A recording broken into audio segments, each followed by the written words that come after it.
안녕하세요. 달나무입니다. 오늘은 죽은 거 아닙니다. 블랙 티셔츠를 입고 찍고 있습니다. 안녕 교토 티셔츠 2호. 원래 만들 생각이 없었는데 댓글로 구독자님이 요청을 주셔서 만들게 됐습니다. 근데 막상 만들고 보니까 이쁘네요.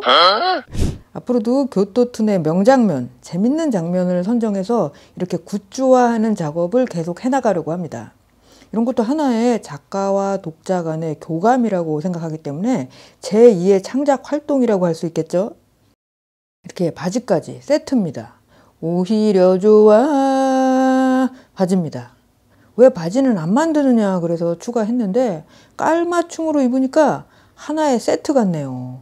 허리가 짱짱한 고무줄이라 흘러내리지도 않고 착용감도 짱입니다. 자, 그럼 홍보는 여기까지 하고 오늘은 웹툰 작가 더러워서 때려쳤습니다. 이제 5탄이 되는 건가? 아주 그냥 사골까지 우려먹고 있네. 아주 사골까지. 때려쳤을 당시의 제 심정 그리고 그 후의 이야기를 해볼까 합니다. 말 그대로 탁 때려쳤을 때는 참 막막했습니다. 웹툰을 때려치면 이제 뭘 해야 되지? 그냥 그림을 이제 접어야 되나? 이런 심정도 들었고요. 그러던 차에 유튜브라는 플랫폼에서 이미 많은 작가님들이 영상툰을 연재하고 있는 걸 발견했습니다. 사실 당시 원래 유튜브를 하고는 있었습니다. 근데 그게 툰튜브가 아니라 제가 고양이 집사니까 고양이를 키우는 양튜브를 하고 있었습니다. 진지하게 하고 있었던 건 아니고 취미 삼아 추억 저장고 정도로 가볍게 하고 있었습니다.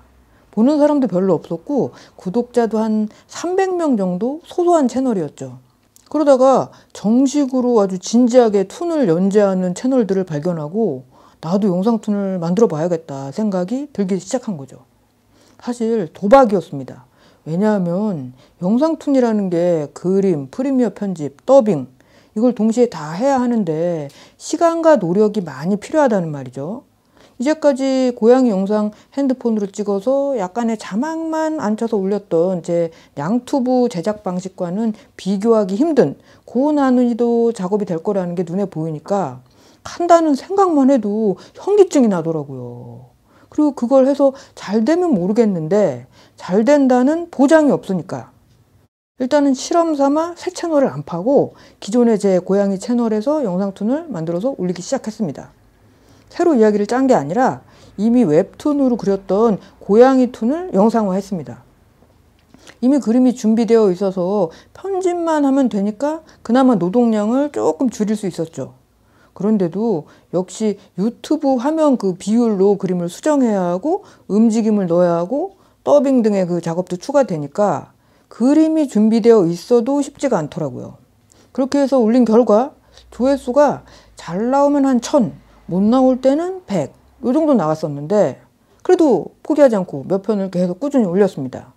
근데 마치 유리천정이 있는 것처럼 조회수 1000회 정도의 늪에서 빠져나오질 못하더라고요. 그리고 무엇보다도 심각한 게 고양이 브이로그 채널로 시작을 했기 때문에 고양이 브이로그 보려고 구독을 했는데 갑자기 툰이 막 올라오니까 구독자분들 중에 좀 시큰둥한 사람도 생기는 겁니다. 그럼 또 허둥지둥 고양이 영상을 찍어 올리고 또 툰을 올리고 뒤죽박죽이 되어 가더라고요. 정말 유튜브에 대해서 아무것도 몰랐기 때문에 벌어진 해프닝입니다. 유튜브 채널은 채널 일관성이 중요해서 같은 성격의 영상을 일관적으로 올려야 알고리즘이 노출을 해준다는 걸 한참 후에야 알게 됐습니다. 그리고 멘붕이 와서 채널 방치에 들어갑니다. 그렇게 한참 쉬다가 새 채널을 만들어서 다시 시작해보자 라는 결심을 하게 됩니다. 다만 새 채널은 고양이 이야기보다는 나의 이야기를 해야겠다. 나의 인생, 지난 이야기, 삶. 그러려면 나의 30대 전체를 보낸 교토 이야기를 주제로 잡아야겠다. 이런 생각을 하게 된 겁니다. 당시 이미 유튜브는 포화 상태라 웬만한 주제는 다 재능 있는 사람들이 선점을 했습니다. 뭘 해도 이미 후발주자. 그렇다면 시청자는 이미 있는 기존의 인기 채널을 보지 굳이 구독자도 별로 없는 신생 채널을 봐주지 않을 거란 말이죠. 물론 일본 관련 재밌는 채널도 무수히 많았죠. 그럼 나는 그 중에서도 주제를 교토를 메인으로 삼고 또 그 중에서도 30대 나이의 유학생활로 더 좁히고 그 안에서도 나만의 추억, 나의 친구들 이야기 등등을 나만의 그림체로 버무려서 만들 수 있다면 그 어떤 채널과도 겹치지 않는 독자적인 채널을 가꿀 수 있을 것이다. 이런 나름의 전략을 세웠나? 세웠다 치고! 물론 전략을 세웠다고 해도 거기까지 도착하는 길이 험난한 것은 안 봐도 비디오입니다. 한두 개의 영상으로 쇼부를 볼 수는 없고 최소 1년 이상 반응이 없어도 버틸 수 있는 인내와 끈기, 근성이 필요할 거라는 거. 생각만 해도 벌써 어질어질하죠. 현기증약 4발로 들이켜줘야 합니다. 시작도 안 했는데 벌써 그냥 팔다리가 후들후들 떨리고 너무 힘들어서 이미 기절할 것 같아. 50개, 60개 올려도 반응이 없으면 그때 느낄 현타와 자괴감, 이거 감당할 수 있을까? 공포영화가 따로 없죠. 내가 제일 무섭게 본 공포영화가 텍사스 전기톱 살인사건인데 이거보다 더 무서워. 공포영화는 무서우면 그냥 화면 끄면 되는데 현실에서의 실패는 도망칠 곳이 없잖아요. 그럼에도 시작한 이유, 그 이유는 따로 할 일이 없더라고요. 그래서 시작했고 아니나 다를까 슬픈 예감은 틀린 적이 없죠. 인기가 없더라고요. 되게 인기 있을 것 같은 주제를 고르고 골라서 그려도 내 건 안 돼. 안 되게 하는 저주에 걸린 것 같아. 10개월 차쯤에 고비가 와서 그만둘 뻔했습니다. 아마 제 초반 구독자님들은 눈치채셨을 거예요. 10개월 차에 영상툰을 올 스톱하고 여기 작업실 채널을 갑자기 만들더니 수입 빵원 작가의 삶 이런 브이로그를 올리면서 이판사판 모두 됐던 거. 그때 영상 주제들이 정말 다 처절했죠. 도태, 실패, 찐심에서 나오는 바이브였습니다. 그리고 정말 영상툰 접고 만화 때려치고 구독자분들한테 그림 주문 받아서 귀여운 고양이, 강아지, 수채화 그려서 판매하면서 살아야겠다 이런 생각이 들었습니다. 그림 가게를 열자. 나 원래 화가가 되고 싶던 사람이잖아. 그림쟁인데 그림 그리면 되지. 뭐 꼭 만화 그려야 돼? 이런 생각 들어서 화방 가서 막 아르시 수채화 종이 박스로 사고 새 물감 사고 나 그림 주문 받아요 동네방네 외쳤습니다. 그때 좀 짭짤하기도 했습니다. 또 한 번 감사드려야겠네. 그때 그림 주문해 주신 분들 그 덕에 그해 여름을 고양이들과 아주 풍족하게 맛있는 거 듬뿍 사 먹으면서 보냈으니까. 그런데 그림은 그 그림을 받은 한 사람을 기쁘게 하지만 만화는 올리는 순간 수십 명, 수백 명, 수만 명을 즐겁게 하잖아요. 이야기가 있으니까. 그림도 뭐 박물관에 걸리면 수만 명을 기쁘게 하지만 내 그림이 박물관에 걸리지는 않으니까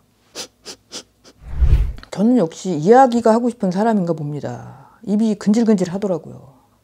그래도 그간 열심히 갖고 온 교토툰 채널이 잡초가 쌓여가는데 구글에서 계속 메시지가 오더라고요. 영상을 오랫동안 안 올려서 채널 성장이 멈췄습니다. 평균 조회수가 떡락했습니다. 이런 섬뜩한 메시지를 주기적으로 채널 준장한테 보냅니다. 새 영상 빨리 올리라는 채찍질이죠. 이대로 안 올리면 내 채널 유튜브에서 블랙 시킬 수도 있겠구나 싶어서 그 꼴은 또 못 보겠더라고요. 그래서 정확히 채널 스톱시키고 3개월인가 4개월인가 다시 부랴부랴 영상을 올렸습니다.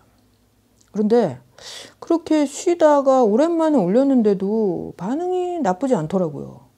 그래서 다시 한 편 한 편 더 정성을 다해서 올리기 시작했는데 갑자기 어떤 한 영상이 떡상을 했습니다. 이제까지 영상들 조회수 많이 나와봐야 2만 정도였는데 그것만 30만 정도 조회수가 나왔네요.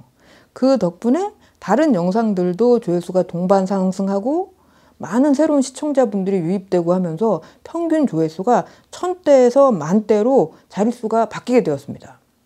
채널의 등급이 상승한 거죠. 지금 무슨 자랑을 하려고 꺼내는 얘기가 아닙니다. 교토툰 아직도 많이 부족한 채널입니다. 수백만 조회수가 나오는 채널이 내 위로 얼마나 많은데 12,000만 조회수 나왔다고 자랑을 하겠습니까? 하지만 내 위만 바라보면 나는 언제나 초라한 사람이 되고 맙니다. 사실 나는 더 아래에 있었고 지금 지하에 있다가 한 10층은 올라온 건데 나의 성장에 주목을 해야지 한참 위를 바라봐서 뭐 하겠습니까?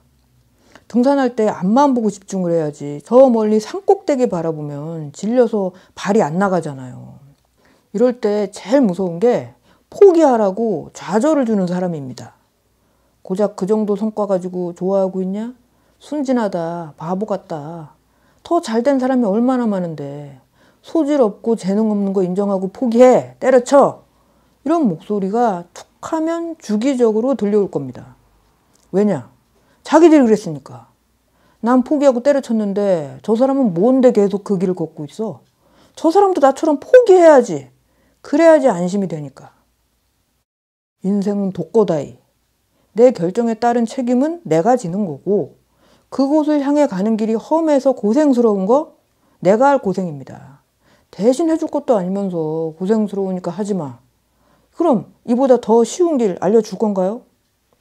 지금 하는 일 고생스럽죠. 근데 이보다 쉬운 일이 존재하기는 하나요?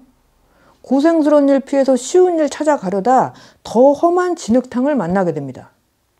그럴 것 같으면 그냥 하던 고생, 이미 익숙한 고생 마저 하는 게 낫다. 더 쉬운 길이 있다 이런 말 하는 사람 다 사기꾼이야.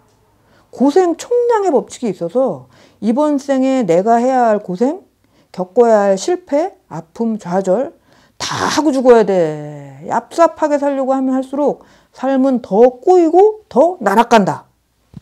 우직해 보일 수도 있는데 지나온 삶을 통해 많이 후드려 맞으면서 깨닫게 된 생각입니다. 웹툰 작가 때려쳤어도 길은 있더라.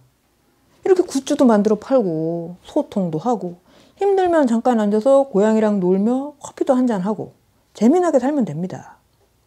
재밌으면 된 거 아니에요? 오늘의 이바구는 여기까지. 그럼 다음 영상에서 더 재미있는 이바구로 찾아오도록 하도록 하겠습니다.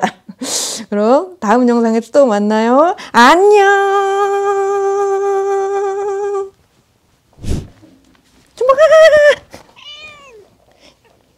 춘봉이 춘봉이 춘봉이 춘봉 춘봉 춘봉 춘봉 춘봉이